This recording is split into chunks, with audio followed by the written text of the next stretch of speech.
The longest journey of a person is the journey they undertake within themselves. It begins on invisible paths in the depths of silence and amidst solitude. For centuries, one of the most important guides for those seeking the truth has been Rumi's Mesnevî.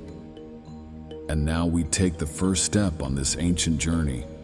Descending into the dark well of the self, we embark on a path that leads to the very core of our being. At every step, a secret. At every stop, a reckoning. Are you ready?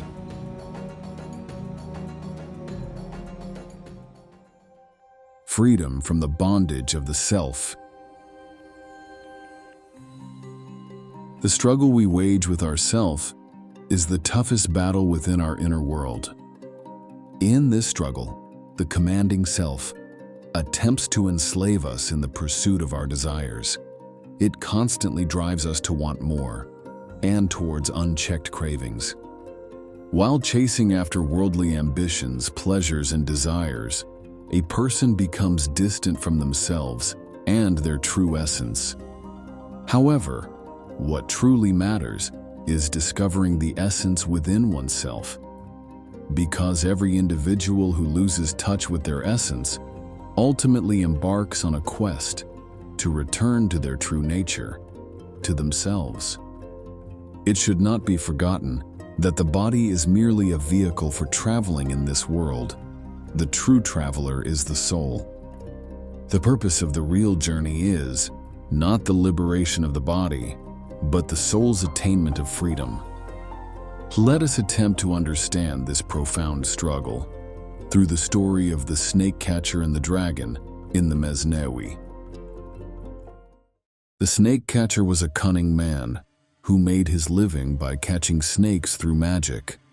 One day, he discovered a gigantic dragon in the mountains frozen by the cold.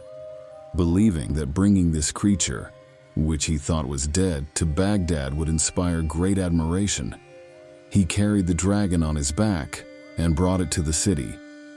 The people of Baghdad gathered to see this enormous creature. However, the sun began to warm the dragon. Revived in its veins, the dragon awakened and attacked the surroundings with fury.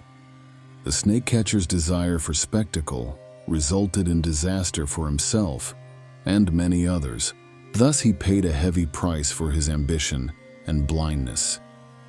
This story illustrates how uncontrolled desires and ambitions of the ego can lead a person to disaster.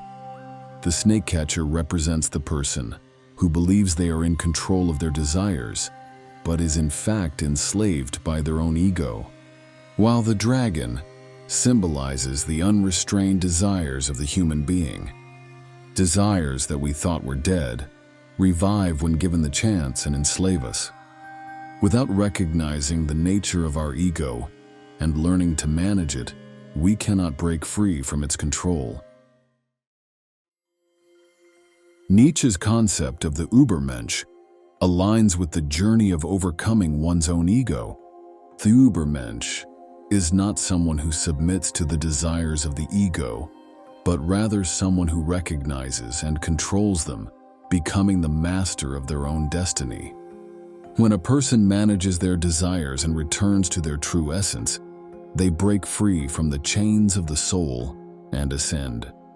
As Nietzsche said, "He who conquers his own chaos can give birth to a star."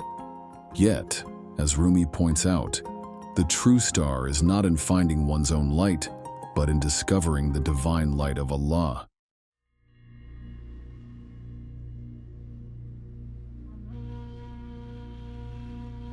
Every soul's story of finding truth is completed when it wins its inner struggle.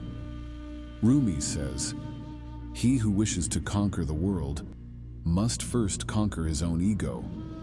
Because what truly binds a person are not only the desires outside, but the chains of desires within.